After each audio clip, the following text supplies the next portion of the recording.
हरे कृष्णा दोस्तों, राधे राधे। माघ मास का महात्म्य 13वां अध्याय। विकुंडल कहने लगा कि तुम्हारे वचनों से मेरा चित्त अति प्रसन्न हुआ है, क्योंकि सज्जनों के वचन सदैव गंगा जल के स्त्रीश पापों का नाश करने वाले होते हैं। उपकार करना तथा मीठा बोलना सज्जनों का स्वभाव ही होता है। अमृत मंडल चंद्रमा को भी ठंडा कर देता है। अब कृपा करके यह भी बतलाइए कि किस प्रकार मेरे भाई का नरक से उद्धार हो सकता है। तब दूत कुछ देर ज्ञान दृष्टि से विचार कर वे मित्रता रूपी रस्से से बंधा हुआ बोला कि हे वैश्य, यदि तुम अपने भाई के लिए स्वर्ग की कामना करते हो तो जल्दी ही अपने 8 जन्म के पुण्य फल को उसके निमित्त अर्पण कर दो। तब विकुंडल ने कहा कि हे दूत, वह पुण्य क्या है और मैंने कौन से जन्म में और कैसे किया है, और सब बतलाओ, मैं फिर अपना पुण्य अपने भाई को दे दूंगा। दूत कहने लगा कि हे वैश्य सुनो, मैं तुम्हारे पुण्य की सब कथा कहता हूँ। पूर्व समय में मधुवन में शाल्की नाम का ऋषि था। वह बड़ा तपस्वी, ब्रह्मा के समान तेज वाला, नवग्रह की तरह उसकी स्त्री रेवती के 9 पुत्र थे, जिनके नाम ध्रुव, शशि, बुध, तार, ज्योतिमान थे। इन पांचों ने गृहस्थाश्रम धारण किया तथा निर्मोह, जीतमाय, ध्यानिष्ठ और गुणात्याग ये चारों संन्यास ग्रहण कर वन में रहने लगे। ये शिखा सूत्र से रहित पत्थर और सोने की समान समझते थे।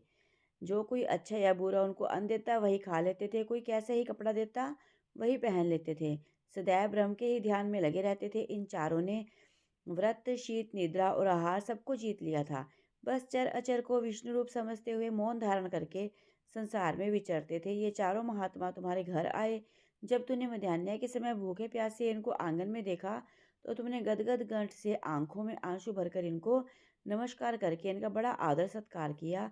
इनके चरणों को धोकर तुमने इनसे बड़े प्रेम से कहा कि अहो मेरे सौभाग्य हैं, आज आज मेरा जन्म सफल हुआ, मुझ पर भगवान प्रसन्न हुए, मैं सनाथ हुआ, मेरे माता पिता, पत्नी, पुत्र, गो आदि सभी धन्य हैं, जो आज मैंने हरि के स्त्री शाप के दर्शन किए। सो हे वैश्य, इस प्रकार तुमने श्रद्धा से उनका पूजन किया और चरण धोकर जल को मस्तक से लगाया।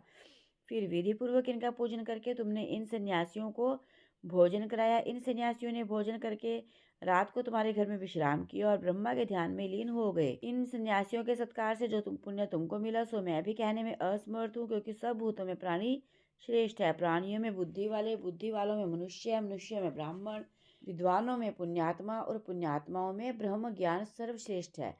ऐसे ही संगति से बड़े बड़े पाप नष्ट हो जाते हैं। यह पुण्य तुमने अपने पहले 8वें जन्म में किया था। सो यदि तुम अपने भाई को नरक से मुक्त करना चाहते हो तो यह पुण्य दे दो। सो दूत के ऐसे वाक्य सुनकर उसने प्रसन्नचित्त से अपना पुण्य अपने भाई कुंडल को दे दिया और वह नरक से मुक्त हो गया और दोनों भाई देवताओं से पूजित किए गए। तब दूत अपने स्थान को चला गया। इस प्रकार वैश्य के कुपुत्र विकुंडल ने अपना पुण्य देकर अपने भाई को नरक की यातना से छुड़वाया। सो हे राजन, जो कोई इस इतिहास को पढ़ता या सुनता है वह 1000 गोदान का फल प्राप्त कर लेता है। तो कैसी लगी आपको मेरी ये कथा? अगर अच्छी लगी तो प्लीज़ वीडियो को लाइक करें, चैनल को सब्सक्राइब करें, वीडियो को अपने सभी सोशल अकाउंट्स पर शेयर करें। हरे कृष्णा, राधे राधे।